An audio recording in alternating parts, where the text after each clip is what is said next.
رمضان بیا و از فضای ما غم رو ببر، با قدومت فیض آر و دیده نم رو ببر. رمضان بیا و از فضای ما غم رو ببر، با قدومت فیض آر و دیده نم رو ببر. بسم الله الرحمن الرحیم. الحمد لله و صلاة و سلام علی حبیبنا و مولانا رسول الله و علی آله و صحبه و من والا. از الله متعال مسئلت داریم تا همه طاعات و عبادات همه شما عزیزان رو مورد قبول خودشون قرار بدند. اللهم اعنا علی ذکرک و شکرک و حسن عبادتک. بار الها ما رو یاری کن تا ذکر و شکر تو رو به بهترین وجه ادا بکنیم. از الله متعال میخواییم که طاعات و عبادات ماه مبارک رمضانمون رو طوری جهت دهی کنه که وفق خواسته و وفق قبولیت جناب حق قرار بگیره. عزیزان، ما الله رو باید شکر بکنیم که در عمر ما برکت داد و ما باری دیگر رمضان رو دریافتیم. یعنی ما بار دیگر در زمانی وارد شدیم که اون زمان در واقع رکن، یکی از ارکان اسلام وقتش فرا رسید. همونطوری که ما برای نماز اوقات خاصی داریم، وقتها و زمانبندی خاصی هست. ان صلات کانت علی المؤمنین کتابا موقوتا، برای مؤمنان زمان بندی شده هست نماز. همونطور برای حج ماهای خاص حج رو داریم، ذوالحجه رو داریم. از ذوالقعده مردم شروع میکنن به رفتن برای حج، ذوالحجه و بعدش محرم که برمیگردن. برای زکات هم زمانبندی خاصی هست. یک سال از مازاد به اصطلاح ثروت شما اگر گذشت.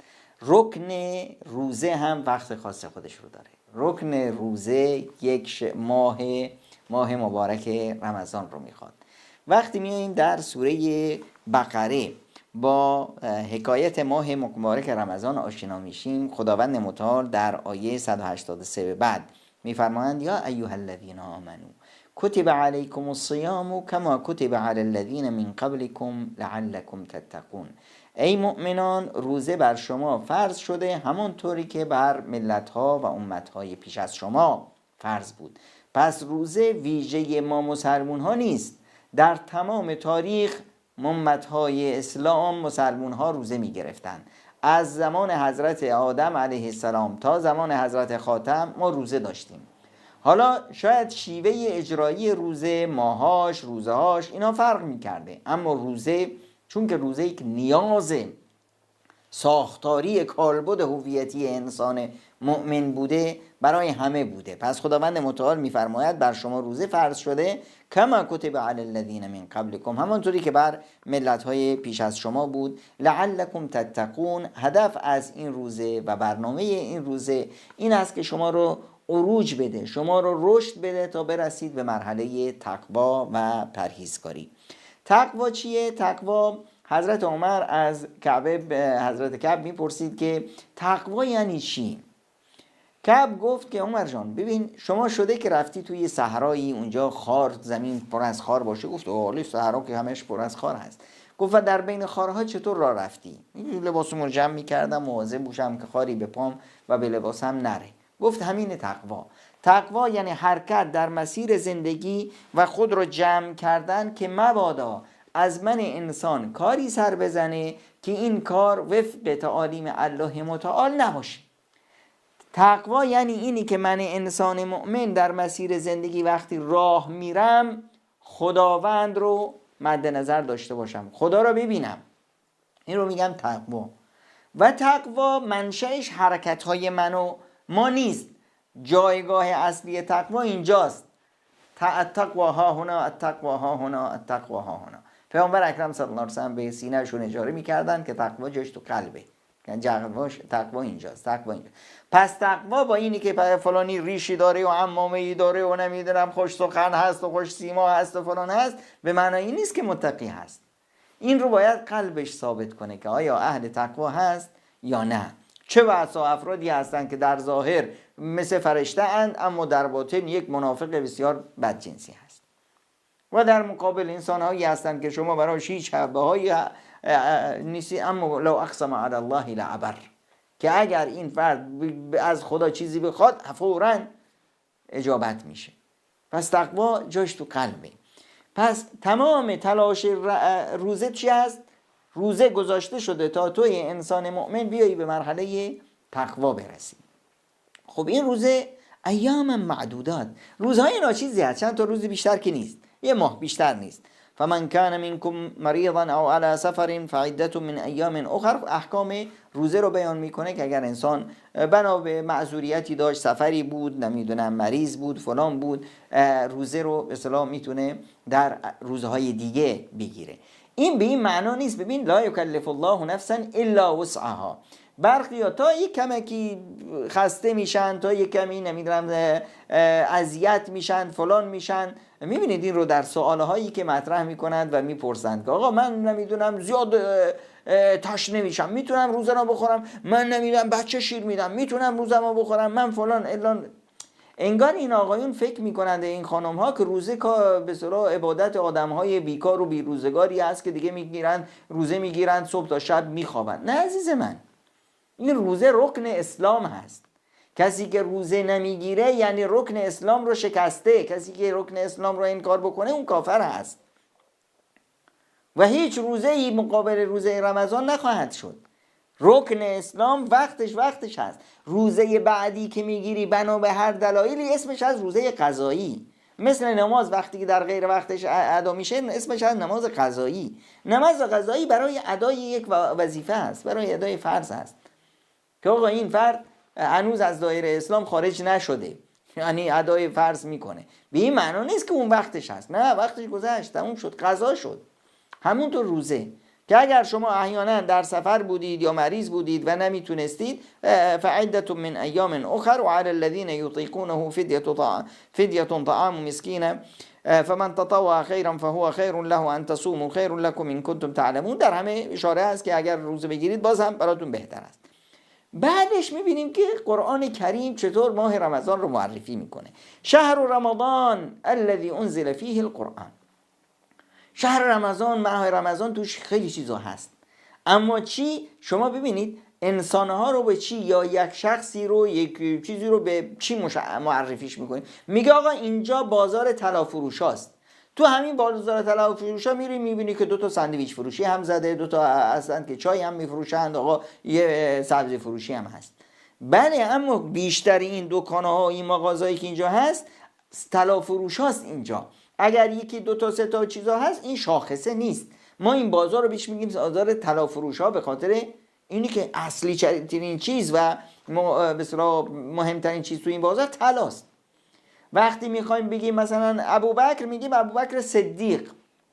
خب ابوبکر صدیق هست، اما ابوبکر روزه‌دار هم هست، حاجی هم هست، نمازگزار هم هست، نمیدونم امانتدار هم هست، خیلی صفت‌های دیگه داره. اما برازنده ترین صفتی که ما میخوایم ابوبکر رو معرفی کنیم چی هست؟ صدیق هست.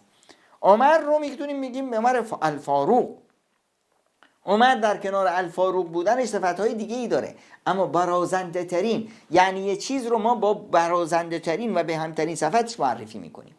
قرآن میگه شهر رمضان الذي انزل فيه القرآن هدى للناس و بینات من الهدى والفرقان.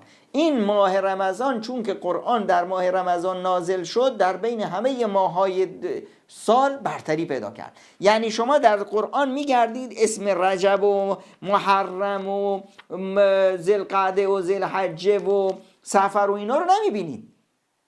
ماه رمضان چون قرآن در ماه رمضان نازل شد، حتی اسمش تو قرآن اومده، شهر رمضان الذي انزل فيه القرآن، یعنی با قرآن این ماه رمضان شناخته میشه، جایگاهش با قرآن هست. چون که با قرآن در این ماه نازل شده، این ماه ارزش پیدا کرده، سرور ماها شده، اسمش تو قرآن اومده. عبادت در این ماه با تمام ماهای دیگه فرق میکنه و جایگاهش هم فرق میکنه، تا جایی که این مدت زمان ماه رمضان یک ماه هست، به اصطلاح یک ظرف زمان هست. در این ظرف زمان هممون داخل میشیم، کسی که روزه میگیره، کسی که نمیگیره، کسی که مسلمونه، کسی که مسلمون نیست، همه در رمضان قرار گرفتیم. اما کیه که از این فایده میبره؟ رغما فمرئن ادرک رمضان فلم یغفر له، ذلیل و خار باشه. پیامبر نفرین میکنه، بددعایی میکنه اون کسی که وارد رمضان شد و گناهانش بخشوده نشد.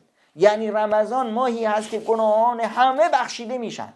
این بدبخت نگونبختی که گناهانش بخشیده نشد اینقدر بیچاره و بدبخت و نگونبخت است که حتی پیامبر میگه خاک به سرش، الهی خار بشه.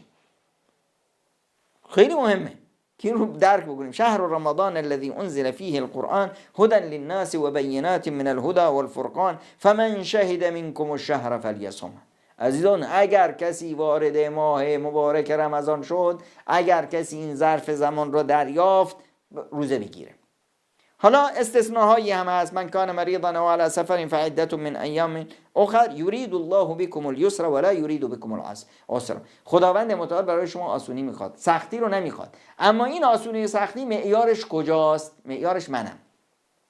خداوند متعال به من میگه که لا یکلف الله نفسا الا وسعها. خداوند متعال هیچ انسانی رو تکلیف نمیده، مسئولیت نمیده مگر به اندازه توانمندیش. این آیه تخفیف نیست، این آیه تکلیفه. لا یکلف الله نفسا الا وسعها. این معنا نیست که آقا اگر نتونستی ول کن دیگه، برو آقا هر کسی واسه خودش بگه آقا من نمیتونم، برام من سخته، من بچه روزی شیر میدم، من فلان میکنم. نه عزیز من، لا یکلف الله نفسا الا وسعها یعنی یکلف الله نفسا وسعها. یعنی خداوند متعال همون طوری که تو رو مسئولیت داده، به تو توانمندی داده، به اندازه توانمندی از تو میخواد. لا یکلف الله نفسا الا ما آتاها. خداوند متعال از هیچ انسانی چیزی نمیخواد مگر اون چیزی که بهش داده. یعنی خداوند متعال به تو مال داده، به تو علم داده، به تو توانمندی داده، به تو صحت و سلامتی داده، به تو فرصت داده که وارد رمضان شد، به تو منت گذاشته که به تو زندگی داده که داخل ظرف زمانی رمضان قرار گرفتی. پس از تو چی میخواد؟ عبادت‌های رمضانی رو میخواد. میخواد که در این رمضان تو بنده ویژه الله باشی. و این فرصت عزیزان. ببینید در ماه رمضان گذشته ما چقدر از عزیزانی بودن که با ما بودن، امسال نیستن. شاید ماه رمضان آینده بیاد و خیلی ها باشند و ما نه باشیم. ماه رمضان میاد، اما آیا ما هستیم؟ این توش ضمانتی نیست که مایی که پس این فرصته. ماه رمضان یک فرصت طلایی است. عزیز من، ماه رمضان آینده شاید بیاد، شاید تو هم باشی، اما شاید در یک امتحان سخت الهی باشی، در یک بیماری باشی که نتونی روزه بگیری. پس امسالت رو اون طوری روزه بگیر. اگر سال آینده تو بیمار بودی و نتونستی روزه بگیری، خداوند متعال در همون سالی که تو عاجز و ناتوان هستی به اندازه همون سالهایی که عبادت میکردی در رمضان برات مینویسه. عزیزانی که بسیار پیر شدن، فرسوده شدن، الان اشکشون میریزه و مینالند از اینی که رمضان اومده و اونها نمیتونن از رمضان به خوبی مهمانداری بکنند، این مهمان خدا رو قدرش رو بدونن. الان شما میبینید پیرمردها، پیرزنها، کمپیرهای عزیزمون که چطور اشک بر گونه هاشون جاری هست. به اینها مژده بدم عزیزان، شما عینهو در اون سالهایی که قدرت و توان داشتید و روزه میگرفتید، چطور در روزه، در صدقه دادن، در خیرات، در نمازها، در نیکی کردن، در افطار صائم دادن، در اینها تلاش داشتید؟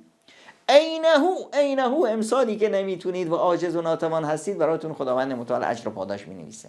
پس شمایی که توانمندی دارید از این فرصت بهترین استفاده رو ببرید تا اگر خدایی نکرده سالی اومد که شما توانمندی نداشتید، عاجز بودید، پیر بودید، بیماری داشتید که نتونستید روزه بگیرید، حداقل مثل امسالتون اجر و پاداش ببرید. خب بعد از اون خداوند متعال ما میفرماد ولتکملوا العدة ولتکبروا الله علی ما هداکم ولعلکم تشکرون. بس همه تلاش ما برای این باشه که تکبیر الله متعال رو به اصطلاح ادا بکنیم. و ما قدر الله حق قدره. اونهایی که در رمضان کوتاهی میکنن، در عبادات ها کوتاهی میکنن، در واقع قدر و منزلت الله متعال رو نمیدونن. بعد از این آیاتی که در مورد رمضان و شیوه عبادت و احکام رمضان رو حرف میزنه، یهو قرآن کریم در آیه 186 فوراً وارد یک آیه میشه که چه عجیب ربطی داره با رمضان. و اذا سألك عبادی عنی فإنی قریب اجیب دعوة الداعی اذا دعان فلیستجیبوا لی ولیؤمنوا بی لعلهم یرشدون. خداوند متعال به پیامبرش میگه که ای پیامبر من، و اذا سألك عبادی عنی، اگر بندگان من از من میپرسن دیگه توی پیامبر نیاز نیست جواب بدی، من خودم دارم جواب میدم. فإنی قریب، ای بنده های من که از پیامبرم دارید میپرسید من کجا، من نزدیکم به شما. اجیب دعوت الداعی اذا دعان، دعای هر کسی که من رو دعا بکنه از من چیزی بخواد رو من طلب میکنم، من اجابت میکنم. هر کسی از من طلبی داره، درخواست داره، من طلبش رو اجابت میکنم. فلیستجیبوا لی ولیؤمنوا بی لعلهم یرشدون. پس بیایید دعا کنید و رشد و هدایت رو از الله متعال بخواید. این آیات قرآن کریم میاد میدوزه بین رمضان به عنوان ظرف زمان و عبادت هایی که در این ماه قرار گرفته و احکامش رو بیان کرد و فوراً رفت روی قضیه چی؟ دعا. دعا در رمضان یک معنای خاص خودش رو داره. دعا همیشه دعاست، دعا همیشه جایگاه و منزلت خاص خودش رو داره. دعا یعنی چی؟ دعا یعنی اینی که من اقرار میکنم که خدایی دارم، من میدونم که اللهی دارم که درش رو باید بزنم. دعا در واقع انعکاس ایمان به لا اله الا الله من بنده است و اعتراف و اقرار به این که من بنده ام، من بنده الله متعال هم. دعا در واقع شناخت الله و شناخت بنده است، شناخت مکانت الوهیت و مکانت عبودیت. وقتی من دعا میکنم یعنی من میگم یا الله من بنده تو ام، من غیر از تو کسی رو ندارم، اومدم دروازه تو رو میزنم. اللهم انا نسألك دعاء من كثرت ذنوبه وقلت حسناته ولم يجد الا انت راحما ولم يجد الا انت ناصرا. بار الها من بنده ای هستم که گناهانم زیاده، لغزش هام زیاده، کسی رو ندارم، کسی که به من رحم کنه، کسی که به من قدرت بده، کسی که از من دفاع بکنه ندارم مگر تو ای الله. میبینید این رو یعنی پیامبر اکرم صلی الله علیه وسلم و دعا. اگر فقط ما پیامبر رو نگاه کنیم و دعا، در همه حالتها پیامبر و دعا رو میبینیم.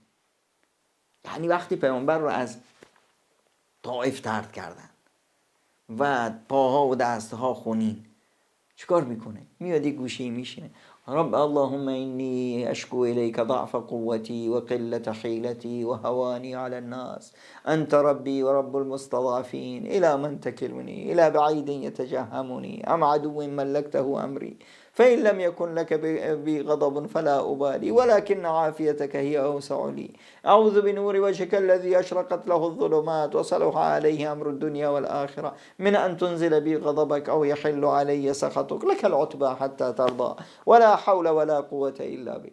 بار الها من شکایتی وضع ناتوانی خودم رو به سوی تو آوردم، خدا منو به حالی خودم رها نکن، ببین من کی رها میکنی؟ باید اون دشمنانی که بر من چیره شدن یا دورهایی که از من بیگانه شدن، اگر بازم یا خدایا اگر بر من خشمی نداری، از من ناراحت نیستی، من به این جنگ و به این زور و به این حالت خودم هیچ شکایتی ندارم، به همه چی راضیم. این دعا حالت تضرع و زاری بنده مؤمن. و دعا یعنی چی؟ یعنی اینی که تو داری در الله رو میزنی. این در زدن توفیق میخواد.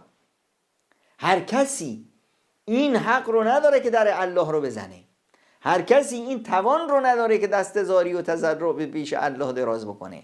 هر کسی رو که خدا میخوادش بهش توفیق میده. اگر توانمندی دعا در تو ایجاد شد، بدون که خدا تو رو میخواد که همین صدای تو رو بشنوه، صدای بندگی تو رو بشنوه. الان وقتی میاییم در سیستم تربیتی پیامبر اکرم صلی الله علیه وسلم نگاه میکنیم، پیامبر ما رو به صورت سیستماتیک تربیت میکنه بر دعا. یعنی تمام اصلا اسلام رو وقتی نگاه میکنی همش دعاست. برای همینه که پیامبر میفرماید الدعاء هو العباده، الدعاء مخ العباده. دعا عمق عبادت هست. عبادت ریشه و اساسش چی هست؟ دعاست. اصلا ما مهمترین رکن اسلام بعد از شهادت چی از نماز که فرق بین مسلمون و کافر هست. نماز فرق بین مسلمون و کافر. کسی که نماز میخونه مسلمونه، کسی که نمیخونه کافر. اسم نماز چی هست؟ الصلات یعنی دعا. و در تمام نماز دعا هست. همین که میگه الله اکبر، سوره فاتحه دعا هست، در رکوع دعا، در سجود دعا، در همه ارکان نمازش دعاست. میای آقا روی به اصطلاح حج همش دعا هست. نماز وتر دعا، نماز قنوت دعا، مناجات دعا، همش دعا. در حجت میری دعا، لبیک اللهم لبیک لبیک لا شریک لک. پس دعا عمق عبادت هست. روزه که میاد آغشته به دعاست، همه روزه با دعاست. بعد میاییم میبینیم که پیامبر اکرم صلی الله علیه وسلم به ما یاد میدن که تمام حرکت‌های من مسلمون با دعاست. شما کتاب‌های دعا رو دارید، کتابی مثل پناهگاه مسلمون، دیرید که آقا دعا، همش دعای لباس پوشیدن، دعای لباس داخل حمام رفتن، دعای وضو گرفتن، دعای از وارد مسجد شدن، بیرون مسجد رفتن، دعای رکوع، دعای سجود، دعای نمازهای استخاره، دعای صبح و شام، دعای قبل از خواب، بعد از خواب، دعای وقتی که انسان ناراحت میشه، هم و غم و حزن و اندوهی داره، وقتی مصیبتی براش بیاد چه دعا بکنه که خداوند متعال دین و قرضهاش رو ادا بکنه، چه دعا بکنه وقتی وسوسه داره، چه دعا بکنه برای فرزندانش، چه دعا بکنه برای بیمار، چه دعا بکنه برای میت تو قبر، چه دعا کنه وقتی رعد و برق میشه، چه دعا کنیم وقتی که از خداوند متعال بارون میخوایم، چه دعا کنیم وقتی که هلال رو میبینیم، چه دعا کنیم وقتی که مثلا غذا میخوریم، بعد از غذا، قبل از غذا، بعد از مجلسی، بعد از هر مجلسی، نمیدونم وقتی وارد بازار میشیم، وقتی که سوار ماشین میشیم، سواری میشیم، وقتی که صلوات بر پیامبر میفرستیم و همش چه هست؟ دعا. یعنی چی؟ یعنی پیامبر به صورت سیستماتیک من و توی مسلمون رو برنامه ریزی کرده برای دعا. صبح که از خواب بیدار میشی دعای خاص، همین که از خواب بیدار شدی میری وضو میگیری دعا، وارد حمام شدی دعا، بیرون از حمام شدی دعا، بسیار میری به طرف مسجد، از خونه بیرون میشی دعا، در مسیر دعا، رسیدی به مسجد، ورود مسجد دعا، نمازت کلش دعا، بعد از این که از مسجد در اومدی بیرون مسجد دعا، لباست رو میپوشی دعا، تمام حرکتت با دعاست. یعنی چی؟ اذکرونی اذکرکم، منو یاد بکنید ای بندگان من که من در شما رو یاد بکنم. الا بذکر الله تطمئن القلوب، آگاه باشید بدونید که با ذکر و یاد الله قلبها آرامش میگیره. یعنی کل این ماجرا چه هست؟ ماجرای اینی است که من بنده به آرامش برسم. شما نمیبینید یه مسلمون روانی باشه. اگر دیدی یه مسلمونی روانی هست، استرس داره، بیمار هست، نمیدونم بیماری، آرامش روانی نداره، اینجا بگرد که ریگی تو کفش این مؤمن هست. کجاست این ریگه؟ چرا؟ چون که این با ایمان در تضاد هست. ایمان یعنی اینی که من مؤمن در آرامش کامل باشم. این بیماری هایی که شما امروزه میبینید که در بین مردم رواج پیدا کنه کجاست؟ سببش چی؟ سببش دوری از الله متعال. سببش اینه که آقا الا بذکر الله تطمئن القلوب. ذکر الله این نیست که من و شما بشینیم آقا بشینیم یه جایی بگیم که آقا جان 1000 بار بگیم سبحان الله، همه در مجلسش هستن سبحان الله سبحان الله سبحان. ما هم چیزی نداریم.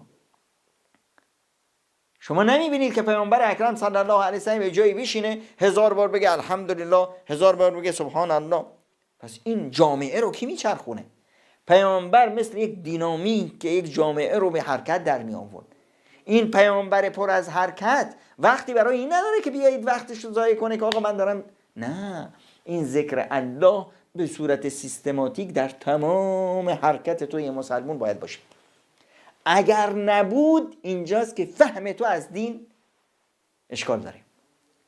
فهم از دین این نیست که شما ببینید برید یه جایی بشیم، آقا بیایید بشینیم با هم 1000 بار بگیم الله اکبر، 1000 بار بگیم اللهم صل علی محمد و علی آل محمد. میبینید بعضیو نشسته یه تسبیح آورده 5 کیلو اینجوری دیگه بوف بوف بوف همینجا نشسته انگار که به اصطلاح پشت یک اسلحه‌ای داره، به اصطلاح دلش هم خوشه، فکر میکنه که با این کارش داره شیطان رو ویران میکنه. نه عزیز من، نه نه نه، از این کار تو بهتر اینه که بری دست یک مسلمونی رو بگیری بری مشکلش رو حل کنی، گره یک انسانی رو حل کنی. پیامبر توی مسجد می نشستن میفرمایند که من از اینی که من برم و گره یک مسلمونی رو حل بکنم این برای من بهتر از اینی که 2 ماه رو با زبان روزه در مسجد پیامبر اکرم صلی الله علیه و سلم در مسجد النبی اونجا به اعتکاف بشینم. پس مفهوم دعا و مناجات به سجاده نماز گره نخورده. مفهوم دعا و مناجات در زندگی توی مؤمن حرکت بده به صورت اتوماتیک و سیستماتیک. اگر اسلام رو خوب هضم کردی به حرکت در میاد. حالا وقتی میاییم میبینیم که این دعا چقدر اهمیت داره. میبینید که در کتابخانه اسلامی وقتی وارد بشی میبینید صدها کتاب نوشته شده در قضیه دعا، چگونه دعا بکنیم، چه وقتایی دعا استجابتش بیشتر هست، چه دعاهایی بکنیم، چه دعاهایی ممنوع هست. از کار سیستماتیک برنامه ریزی کردن زندگی به صورت اینه که شما از ذاکرین الله کثیرا و ذاکرات باشید، از کسایی باشید که همیشه در یاد و ذکر الله متعال هستند. وقتی شما در یاد الله باشید الله در یاد شماست. کتابایی میبینید که آقا میاد این کتاب میاد در مورد تصحیح و دعا سخن میگه که آقا چه دعاهایی رو بخونیم، چه وقت بکنیم. در این وقتی میایی میبینید که بله چه شروط و آداب دعا رو بهت میگه، قواعد تعبد با دعا. چرا؟ چون که خود دعا عبادته، خود دعا عبادته. و اینی که به اصطلاح نشه که کسی از دعا کردن به اصطلاح خودش رو جدا بکنه یا بیاد در دعا کردن حالت افراطی بگیره. اینایی که میایید میبینید که دعاهای عجیب غریبی درست کردند و میان هدفش چی هست؟ هدفش مثل ترانه خوندن هست. یه دعاهایی که میبینید توی بلندگوها میذارند و نمیدونم فلان و به حق فلان قسمت میدهیم و فلان و فلان، این چرندیاتی از طرف خودشون میتراشن. نه عزیزم، دعا وقتی میگیم قرآن کریم بهترین دعاها رو به تو یاد داده. پیامبر اکرم صلی الله علیه و سلم به تو دعاها رو یاد داده و همچنین دعاهایی که به اصطلاح خودت میتونی بکنی، اما دعایی که در اون تجاوز به حق دیگران نباشه، دعایی که نفرین به اهل و خویشاوندان نباشه، دعایی که در اون ظلم نباشه، دعایی که در اون قدر و منزلت الله متعال شناخته شده باشه، دعایی که در اون تو نیایی به اصطلاح تجاوز بکنی به حد و مکانت و به اصطلاح چیزی بگی که در شأن الله متعال نیست. و به این صورت می‌بینیم که چه دعاهایی رو، دعاهای صبح و شام و دعاهای پیامبران، دعاهایی که در قرآن کریم آورده، دعاهایی وقتی که از خداوند متعال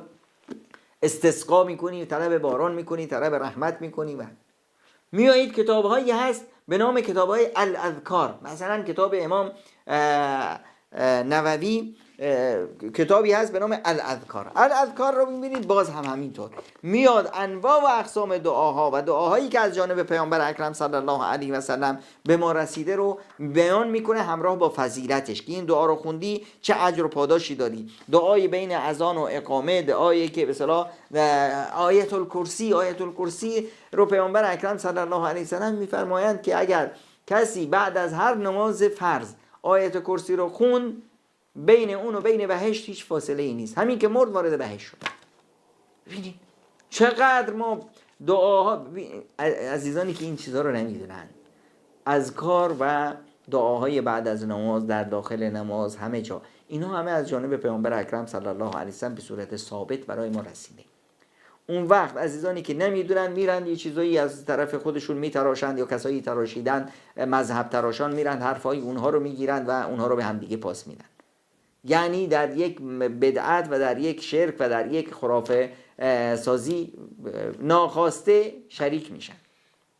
خب این خیلی خطرناک هست. یعنی در روز قیامت وقتی که میاند و اهل بهشت از بعضی از جهنمیان سوال میکنن ما سلککم فی سقر قالوا لم نکن من المصلین و لم نکن نطعم المسکین و کنا نخوض مع الخائضین و کنا نکذب بیوم الدین.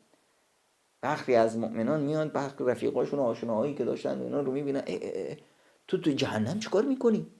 ما سلککم فی سقر، چه چیزی شده که تو اومدی به جهنم افتادی؟ میگه لم نکن من المصلین، ما نماز نمیخونیم، ولم نکن نطعم المسکین، به طبقات آسیب پذیر جامعه کمک نمیکردیم، مسکینان ناتوانان رو کمک نمیکردیم، و کنا نخوض مع الخائضین، و هر جایی که یک حرفی بود شایعه پراکنی بود ما توش بودیم. هر کسی دعایی از خودش میتراشید و میگفت آقا این رو بگید که چنان برات اجر داره، بدون اینی که بریم تحقیق کنیم که آیا این درسته یا نه، میگرفتیم به دیگران میرسوندیم. اینا همش از گناهان کبیره است. یعنی تهمت زدن یا چیزی رو به ناحق به پیامبر اکرم صلی الله علیه و سلم نسبت دادن. و میایید ببینید که در این کتاب چطور امام نووی اومده انواع و اقسام دعاها رو جمع کرده و همه رو به اصطلاح اینجا به شما میگه که آقا وقتی که غسل میکنی چه میگی، وقتی تیمم میکنی چه میگی، وقتی که نمیدونم به عیادت بیمار میری چه میگی، وقتی در عبادت ها در اثناء نماز چی میگی، در تشهد چی میگی، در سجده چی میگی، اذکاری که متعلق به زکات، به تراویح، نماز حاجت، نماز تسبیح، نماز تراویح، نماز وقت افطار، وقت در همه به اصطلاح وقتی که سلام میدی، وقتی که کسی عطسه کرد، همه اینها بهت یاد میده که چه دعاهایی بگی و همش هم دعاهایی که از پیامبر اکرم صلی الله علیه و سلم اومده. پدر مادرها چطور برای فرزندانشون دعا کنن، فرزندان چطور برای والدینشون دعا کنن، همه اینو برای خویشاوندان، برای میبینی کتاب‌های دیگه ای از به نام فقه الادعیه والاذکار که در همین دعا و ذکر الله متعال ما چطور فقهی داشته باشیم.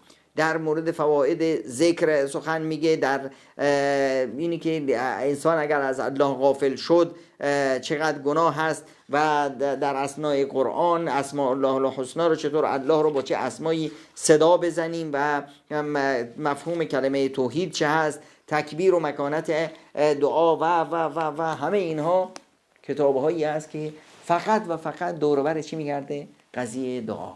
پس دعا این همه مهم هست که من انسان مؤمن درک بکنم که من بنده الله متعال هستم و با دعا هم به سوی الله متعال متوجه میشم. و اذا سألك عبادی عنی فانی قریب، که اگر بندگان من در مورد به اصطلاح الله جویای شدن و الله به اونها نزدیک است. و در دعا من بنده ناتوان عاجز هستم در مقابل الله با تمام صفتهای عظمتش. برای همین وقتی که از الله میخوام با عقل کوچک خود نمیخوام. یعنی از الله وقتی میخوای نعمتهای بزرگ بخوام، در شأن الله دعا کردن، نه در نیاز خود بنده. حضرت سلیمان وقتی دعا میکنه میگه رب هب لی ملکا لا ینبغی لاحد من بعدی، خدایا بار الها به من ملکی بده، به من توانمندی بده، به من سلطنتی بده که هیچ کسی بعد از من چون این ملکی رو بهش نرسه. پس رب هب لی ملکا لا ینبغی لاحد بعدی. پس این دعا رو ما از الله میخوایم. یعنی از الله وقتی میخوای اون چیزی رو بخوای که حتی برای خودت مستحیل باشه، فکر کنی که اصلا امکان پذیر نیست، اصلا نیست. نه عزیز من، الله حکایتش کن فیکون هست. قل اللهم مالک الملک تؤتی الملک من تشاء و تنزع الملک ممن تشاء. الله مالک الملک هست، ملک رو به هر کی بخواد میده. چقدر انسانهای فقیر و ناتوانی بودند که هیچی ندارن، خداوند متعال به اونها ملک داد. یوسف رو از قعر چاه تاریک پر از حیوانات و حشرات خداوند متعال در میاره روی ملک عزیز مصر قرار میده. و برعکس چقدر انسانهایی هستند که چنین و چنان پادشاهی میکنن، خداوند متعال حقیر و ذلیل و خوارشون میکنه، ملک رو ازشون میکنه. فرعون رو همچون میکشونه میاره تو قعر دریا غرقش میکنه. و چقدر از این فرعون ها رو ما با چشای سر خودمون میبینیم که چه طاغوت ها و ستمگرایی چقدر ذلیل و خوار شدن. پس دعا در واقع این اقرار من بنده است که از خداوند متعال طلب میکنم که من خدایی دارم، تویی یا الله، و من بنده تو هستم و هیچ هیچ کسی رو ندارم که درش رو بزنم مگر تو ای الله متعال. و از تو میخوام اون چیزهایی که در توان الله همه چیز هست. پس چرا من وقتی از الله میخوام کم بخوام؟ باید از الله همیشه وقتی که میخوای اون چیزی رو بخوای که دیگه میخوای و میخوای. به حضرت رسول اکرم صلی الله علیه و سلم فرمودند که وقتی یه مسلمانی دعا میکنه که در اون دعا گناهی نیست و نفرین و بددعایی بر علیه خویشاوندان نیست، بر علیه خویشاوندان هرچه بد باشن شما حق ندارید دعای بد بکنید. باید چی بکنید؟ دعای هدایت. در مورد خویشاوندان باید این قضیه رو خوب بفهمیم. پدر و مادر، خویشاوندان، اینها انتخاب توی بنده نیستن. دوستت رو تو انتخاب کردی، حالا هر وقت میخوای باش دوستی بکن، هر وقت میخوای باش قهر میکنی، آقا برو تو بیکارت من بیکارم. اما خویشاوند رو تو انتخاب نکردی. پدر و مادر، خواهر و برادر، عمو و عمه و خاله و دایی و اینها رو تو انتخاب نکردی. همه خویشاوندان رو الله انتخاب کرده. چون الله انتخاب کرده تو حق نداری وفق خواهش و تمنای خودت با اونها رفتار کنی، باید وفق دستورالعمل الله با اونها رفتار کنی. و خداوند متعال قانونی گذاشته برای صله رحمی، تو مجبوری با صله رحمی خوب بسازی و بدون هرچه اونها بد باشن در تو خداوند متعال پتانسیل و قدرتی قرار داده که با اونها درست رفتار بکنی و اونها رو به سوی هدایت بیاری یا حداقل اونها رو بتونی در کنار خودت داشته باشی. پس هر مسلمونی که دعا میکنه که در اون گناهی نیست، یعنی دعای بد و نفرین نیست و قطعیه صله رحم نیست، مگر این که خداوند متعال دعایش رو قبول میکنه. این قبولیت الله متعال سه شکل داره. یا اینی که دعاش فوراً قبول میشه و همون چیزی که میخواد رو بهش میرسه، یا اینی که خداوند متعال این دعایی رو که کرده در صحیفه اعمال این فرد قرار میده و اجر و پاداشش در روز قیامت میگیره، یا اینی که به همون حجم اون دعایی که درخواست کرده خداوند متعال بلاهایی رو از این فرد دور میکنه. پس هیچ دعایی پیش خداوند متعال رد نمیشه. هر کسی که پیش الله دعا میکنه دعایش استجابت پیدا میکنه، یعنی دعایش به الله میرسه. اما یک کسی هست که اشعث اغبر، یک انسانی هست که مطعمه حرام، یک انسانی که مثلا غذاش حرامه، در همه کاراش حرامه، از یک گناه به یک گناه دیگه، همش در منجلاب گناه غرق، اونجا هم میگه یا رب یا رب. پیامبر اکرم صلی الله علیه و سلم میفرماد فانا یستجاب له. چطور دعای این قبول میشه؟ اینی که دلش پر از حقد و کینه است، با همه خویشاوندا و پدر و مادر و عزیزانش در جنگ است و از همه متنفر است و بد و بیراشون میگه، مالش مال حرام، لباسش لباس حرام، این در یک منجلابی از گناه اومده. اما باز هم دعاش عبادته، باز هم همین فرد دعاش عبادته. درسته که استجابت پیدا نمیکنه، اما بنده الله هست، اقرار کرده به اینی که بنده است و الله. و چه بسا که خداوند متعال همین دعا رو سبب اصلاح این فرد قرار بده. پس همه دعاها پیش الله متعال پذیرفته میشه و اونجا میرسه. به گونه ای با این دعا برخورد میشه، یا اون دعات برآورد میشه، یا این دعات اینقدر خدا میخواد تو عزیز باشی، هی دعا کنی، هی دعا کنی، هی دعا کنی و پیش الله عزیز و عزیزتر باشی و خداوند بعداً دعات رو استجابت میکنه. یعنی عجله نکن، دعا میکنی و دعا رو خداوند متعال وقتی که برات مناسبه اجابت میکنه. یا اینی که این در میزان حسنات تو ثبت میشه، یا اینی که از بلاهایی خداوند تو رو نجات میده. صحابه وقتی این حرف رو شنیدن گفتن یا رسول الله اذا نکتر، اگه اینطوریه خب ما خیلی دعا میکنیم، هی بیشتر و بیشتر دعا میکنیم. فرمودن الله اکبر و اطیب، شما هرچی بیشتر دعا کنید از الله متعال همینطور بیشتر برای شما اجابت میاد و از الله متعال بهتر و بهتر به سلام میاد. چرا؟ چون که در دعا هرچی شما بیشتر دعا بکنید در واقع فقر و نیازمندی و حاجت خودت رو بیشتر پیش الله متعال ابراز میکنی و هرچه در مقابل الله متعال خودت رو فقیرتر، ناتوانتر، ذلیلتر، خاردتر، نیازمندتر جلوه بدی، به همون اندازه الله متعال به تو عزت، کرامت و مکانت و جایگاه بهتری میده.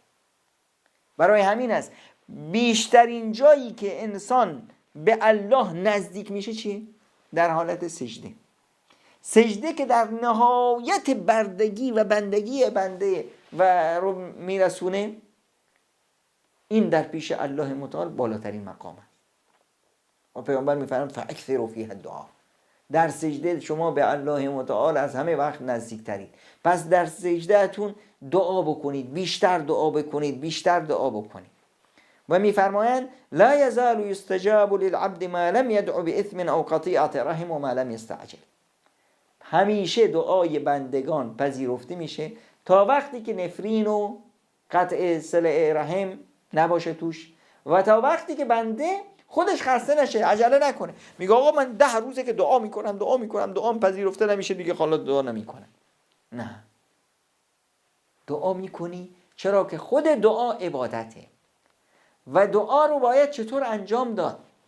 امن یجیب المضطر اذا دعاه و یکشف السوء، امن یجیب المضطر اذا دعاه و یکشف السوء. کیه که انسان مضطر و نیازمند رو دعاش رو برآورده کنه مگر الله متعال و بلاها رو ازش دور بکنه؟ غیر از الله کسی دیگه این توان رو نداره. امن یجیب المضطر، الله. اما چی؟ مضطر. وقتی دعا میکنیم به درگاه الله متعال، دعای انسان مضطر، انسان نیازمند. شما ببین چه بسا ما دعا میکنیم خدای بار الهی بیماری من رو شفا بده، خدای بار الهی بیماری پدرم رو شفا بده، خدای بار الهی عزیزم رو شفا بده. میگیم خدای بار الهی شفا بده، دعا میکنیم از الله شفا میاریم و در همین اثنایی که دعا میکنیم تو ذهنمون هست که خب امروز بردمش این بیمارستان، گفته بودن توی شهر فلان یه دکتری هست، روی این کسایی رفتن اونجا به همین جواب خوب گرفتن. تو ذهنت هنوز بندگانی هستن، تو ذهنت هنوز راههای دیگه در نظر داری که اونها رو طی بکنی. تو هنوز مضطر نیستی، تو هنوز نیازمند واقعی نیستی. نیازمند واقعی مضطر کی است؟ مضطر اونی است که همه راهها رو به جلوی خودش بسته میبینه و تنها راه الله رو در نظر داره. این فرد هست که حتما جواب دعایش رو میگیره. پس دعا عبادتی هست که مستحق اجر و پاداش هست و بنده رو به اللهش نزدیک میکنه و از مصیبت‌ها و بدیها انسان رو دور میکنه و دعا شخصیت توی انسان رو میسازه. انسانی که دعا میکنه و همیشه در غرق دعا هست هیچ وقت متکبر نمیشه، هیچ وقت خودش رو همه کاره و بهتر از دیگران نمیبینه. چرا؟ چون که همیشه احساس بندگی در دعایش به اون احساس بندگی رو تزریق میکنه و از هیچ احد و ناسی نمیترسه، چشش به دست هیچ احد و ناسی نیست. چرا؟ چون که همیشه با الله هست، از الله میخواد و همیشه مکانت الله رو مد نظر داره. شما تصور بکنید پیامبر اکرم صلی الله علیه و سلم از دعاهایی که به ما یاد میدن و اون چه هست؟ دعای مصیبت ها.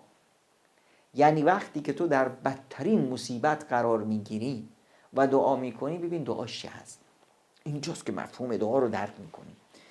دعا این هست که لا اله الا الله العظیم الحلیم، لا اله الا الله رب العرش العظیم، لا اله الا الله رب السماوات والارض و رب العرش الکریم. عجیبه. یعنی شما در بدترین مصیبت قرار گرفتید، دشمن اومده بالای سرت میخواد به شما حمله ور بشه، شما رو نیست و نابود کنه، یه مصیبت بزرگی، یک بلایی بر سر انسان اومده، امتحان سختی است. یعنی در این امتحان عموما ما چی میگیم؟ خدایا بار الهی این مصیبت رو از سر ما تموم کن، خدایا بار الهی این دشمنی که به ما حمله میکنه این رو نیست و نابودش بکن. پیامبر به ما یه دعای میده، دعای الکرب، لا اله الا الله العظیم الحلیم. تو رو میکشونه از فضای بحران زده و فضایی که تو رو پریشون کرده، از این بزرگی و عظمت اون دشمن و اون بلا، تو رو میکشونه میاره بیرون. ای بنده، کجا افتادی تو باطلاق؟ چرا بزرگی این مصیبت رو میبینی و عظمت الله رو نمیبینی؟ میگی لا اله الا الله العظیم الحلیم. هیچ اللهی نیست مگر الله عظیم بزرگ حلیم بردبار. لا اله الا الله رب العرش العظیم. هیچ اللهی نیست مگر الله پروردگار عرش بزرگ. لا اله الا الله رب السماوات والارض و رب العرش الکریم. هیچ اللهی نیست مگر الله بزرگ، الله آسمان ها و زمین، آفریدگار آسمان ها و زمین و آفریدگار عرش کریم. وقتی که تو عظمت الله متعال رو مد نظر میگیری، خود به خود اون بلایی که تو رو مچاله کرده بود در چشت کوچیک میشه، حقیر میشه. اون وقت عظمت خودت رو حفظ میکنی. الله، من انسان اللهی دارم به این عظمت. برای همینه که بیشترین ذکری که الله متعال به ما گوش زد میکنه، تکرارش میکنیم، دیگران تکرار میکنن و این ذکر باید روی زبان خود ما باشه، تو گوشایمون صدا بزنه، تنینش همیشه باشه. چه هست؟ الله اکبر. نماز میکنیم، در هر حرکتش الله اکبر. بعد از نماز الله اکبر، الله اکبر 33 بار میگیم الله اکبر. قبل از خواب 33 بار میگیم الله اکبر. در اذان هی به ما میگن الله اکبر الله اکبر، تا عظمت الله رو احساس بکنیم. وقتی عظمت الله رو احساس کردی، بزرگی و عظمت خودت ای مؤمن رو احساس میکنی. منی که به همچنین الله عظیم و بزرگ اکبری. الله وقتی میگیم الله اکبر، نمیگیم الله کبیر، نمیگیم خدا بزرگه، میگیم خدا بزرگتره از هر چیزی که در تصورت هست. خدا بزرگتره. پس هیچ چیزی به بزرگی و عظمت الله نیست. بزرگ کیه؟ من مؤمنم، من که به الله بزرگتر تکیه کردم، من که الله عظیم رب العرش العظیم رو دارم، پس من از هیچ چیزی نمیترسم. واسه همینه که انسان وقتی که در این فضا سیر میکنه چی میشه؟ الا ان اولیاء الله لا خوف علیهم ولا هم یحزنون. این انسانی که در شناخت الله سیر میکنه و خودش رو در کنار الله، بنده الله حس میکنه، لا خوف علیهم ولا هم یحزنون. از هیچ چیزی ترس و هراسی نداره و از هیچ چیزی واهمه ای نداره. دعا این معناست. دعا یعنی اینی که من هر وقت بخوام با خدا مباشرتا مستقیما تماس میگیرم. یعنی حس معیت اللهی، حسی در من بنده به وجود میاد که من با الله هم الله با منه. وقتی که معیت اللهی در انسان ایجاد شد، این انسان دیگه از هیچ چیزی هراس نداره، در یک آرامش و سعادتی به سر میبره که غیر قابل توصیف هست. شما تصور بکنید حضرت موسی علیه السلام اومده بنی اسرائیل رو دعوت کرده و از چنگ فرعون نجاتشون داده، فرار رسیدن، میخوان برند از مصر، میخوان خارج بشن، رسیدن به دریا. از این ور فرعون هست که دنبالش هست، فرعون و لشکریانش با شمشیرهای بران الان اومدن که همه‌شون رو قتل عام بکنن. مردم میان پریشان پیش حضرت موسی علیه السلام، انا لمدرکون، به داد ما برس که ما رو یافتن، ما رو گرفتن، هممون رو میکشن. حضرت موسی کلا ان معی ربی سیهدین، با تمام خونسردی ابدا امکان نداره که این اتفاق بیفته. ان معی ربی سیهدین، الله با منه، خدا منو هدایت میکنه، خدا گشایشی برای من میاره. گشایش اینجا گشایش صفره، این طرف دریا، این طرف ارتشی که اومده، دیگه کجا میخوای گشایش؟ میخوای کجا بری؟ اما وقتی که گشایش دهنده الله باشه، دیگه اینجا عقل من و توی انسان نیست که کار میکنه، اینجا حکم کن فیکون هست. دریا شکافته میشه، یعنی قوانین طبیعت عوض میشه تا حضرت موسی و یارانش رد بشن. فرعون میاد، دریاست، غرق میشه. نمرود میخواد ابراهیم رو توی آتیش بندازه، آتیش یا نار کونی بردن و سلاما علی ابراهیم، ای آتش برای ابراهیم، تنها برای ابراهیم برد و سلام باش. ابراهیم رو همه تو آتش میبینن، کسی جرأت نمیکنه نزدیک بره، نمیتونه نزدیک بره. این حرارت آتیشی که مجبور کرده بود اینها رو که از دور حضرت ابراهیم رو با منجنیق پرت کنند، اجازه نمیده که اینا نزدیک بشن. اما با چشای سرشون میبینن که ابراهیم توی آتیش در برد و سلامه، هیچ چیزیش نیست. این فقط برای ابراهیم، برای اونا نیست. و این رو تا به امروز میبینیم. برو سری بزن به زندانهای و سیاهچاله‌های طاغوتیان، میبینی که اونجا خداوند متعال به همین زندان، یه زندانه، توی همین زندان افرادی خودکشی میکنن، افرادی دیوونه میشن، افرادی روانی هستن و افرادی در برد و سلام زندگی میکنن. چون که خداوند متعال به این زندان گفته که برای بنده فلانی من برد و سلام باش، آسایش باش. پس این رابطه توی بنده با الله با دعاست. دعا و نیایش عمق رابطه رو به تجلی میکنه. چقدر تو در مناجات الله متعال هستی، چقدر نیمه های شب بلند میشی و دروازه های الله رو میکوبی، چقدر در نمازها، در حرکت، در روزگارت با الله هستی. دعا به این معنا نیست که تو بری یک گوشه بشینی و زار و نیاز بکنی تنها. دعا به این معناست که تمام زندگیت رو پوشش دعا در بر گرفته باشه، تمام حرکاتت با دعاست. الدعاء هو العباده، افضل العبادة الدعاء، بهترین عبادت ها دعاست. چرا؟ چون که نهایت بندگی تو رو میرسونه و نهایت و کمال عظمت الله متعال. و قال ربكم ادعوني استجب لكم ان الذين يستكبرون عن عبادتي سيدخلون جهنم داخرين. خداوند متعال میفرماد و قال ربكم ادعوني استجب لكم، منو بخواید، منو دعا بکنید. یعنی خداوند خوش داره که ما دعایش بکنیم. کسایی بعد میفرماد ان الذين يستكبرون عن عبادتي، اینهایی که تکبر میکنند از عبادت من. پس این عبادت چیه؟ همون دعا. یعنی در نیمه های آخر شب، در 1/3 آخر شب، در سحرگاه، خداوند متعال به آسمان زمین نزول میکنه، اون نزولی که شایسته جلال و مقام الله هست، و میفرمایند ای بندگان من، هل من داع فاستجیب له، هل من مستغفر فاغفر له. آیا کسی هست دعایی داره، طلبی داره، حاجتی داره تا برآوردش بکنم؟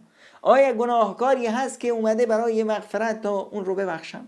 یعنی خدا میخواد، خدا ما رو تشویق میکنه برای دعا، برای مناجات الله متعال. ادعوا ربکم تضرعا و خفیه انه لا يحب المعتدین. در همه حالتها تضرع زاری بکنید و در همه حالتها الله متعال رو دعا بکنید و در دعا باید اخلاص داشته باشیم و بدونیم غیر از الله قادر مطلق هیچ کسی نیست که حاجتها و نیازهای ما رو برآورد بکنه و در دعایمون نهایت تضرع و ابتهال در مقابل از الله متعال رو نشون بدیم و با تمام اون ابزارهای قبولیت بریم. وقتی میری برای دعا با طهارت داخل، نکنه که تو جسمت مال حرامی باشه، نکنه که روی جلدت، رو جسمت لباس حرامی باشه، نکنه که در دعات نفرینی باشه برای خویشاوندان و عزیزانت، نکنه که در دعا بیایی و شرک بورزی به الله متعال، خدا را قسم بدی به سر نمیدونم فلان امامزاده و فلان و فلان و از این حرفای چرندی که هست. نه، فقط توی بنده و الله متعال، توی بنده و الله متعال. ای بنده الله، هر که هستی، هر چقدر گناهکاری، هر چقدر از الله دور شدی، بدان که تو بنده ای و خدا و الله تو رو فراموش نمیکنه و هرگز از این مایوس و نگران نباش که خداوند من با این همه گناهان، به گناهان خودت نگاه نکن، به رحمت الله نگاه بکن. هر چه گناهان تو زیاد باشند، رحمت الله متعال و غفران الله متعال از گناهان تو بیشتره. هر چه تو گناهکار باشی، از شیطان که گناهکارتر نیستی. شیطان دعا کرد، خداوند دعای شیطان رو پذیرفت. وقتی که شیطان از خداش خواست فانظرنی الی یوم یبعثون، ای خدایا، ای بار الها، به من فرصت بده تا روز قیامت تا من اینها رو فبعزتک لاغوینهم اجمعین، قسم به ذات تو ای الله که من همه این انسانها رو اینها رو منحرف میکنم. شیطان دعا کرد که خداوند بهش فرصت بده برای گمراه کردن انسانها. دعایش دعای پلید و خودش مطرود از رحمت الله متعال و رمز گناهکاری و شرک. با این وجود الله متعال دعایش رو اجابت کرد. پس هیچ وقت خودت رو کم نگیر، هیچ وقت احساس حقارت نکن، هیچ وقت نگو که من کیم و چقدر گناه دارم. این باید دعا بکن و در دعات صادقانه از اعماق قلبت خالصانه با ابراز بندگی و ناتوانی و عجز خودت در مقابل توانمندی و قدرت الله متعالت وایسا و از خدا بخواه با صادق. یعنی در زمان خود پیامبر اکرم صلی الله علیه و سلم بعضی از صحابه دعاهایی میکردن که پیامبر تعجب میکرد. یعنی یکی دعا میکرد اللهم انی اسألک بانی اشهد انک انت الله الذی لا اله الا انت الاحد الصمد الذی لم یلد ولم یولد ولم یکن له کفوا احد.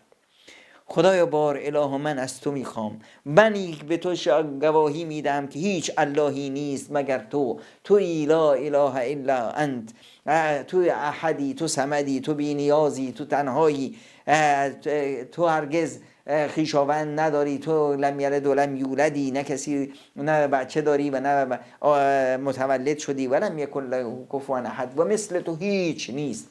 پیامبر تعجب کردن از این دعا و فرمودن این شخص خدا رو به گونه‌ای دعا کرد که هرچه از جانب الله بخواد خداوند برآورده میکنه. پس عزیزان، ما این بنده و الله و به ما گفته که بیایید به طرف من، پس به طرف الله با ابراز بندگی، با راز و نیاز و با دعا، با عبادت. دعا خودش عبادت است و خودش اجر و ثواب بیکران داره و از بهترین عبادت هاست. پس دست زاری و تضرع به درگاه الله متعال دراز کنیم و بگیم ربنا آتنا في الدنيا حسنة وفي الآخرة حسنة وقنا عذاب النار. اللهم أعنا على ذكرك وشكرك وحسن عبادتك. اللهم آمين. اللهم آمين. رمضان بیا و از فضای ما غم رو ببر، با قدومت فیض آر و دیده نم رو ببر. رمضان بیا و از فضای ما غم رو ببر، با قدومت فیض آر و دیده نم رو ببر.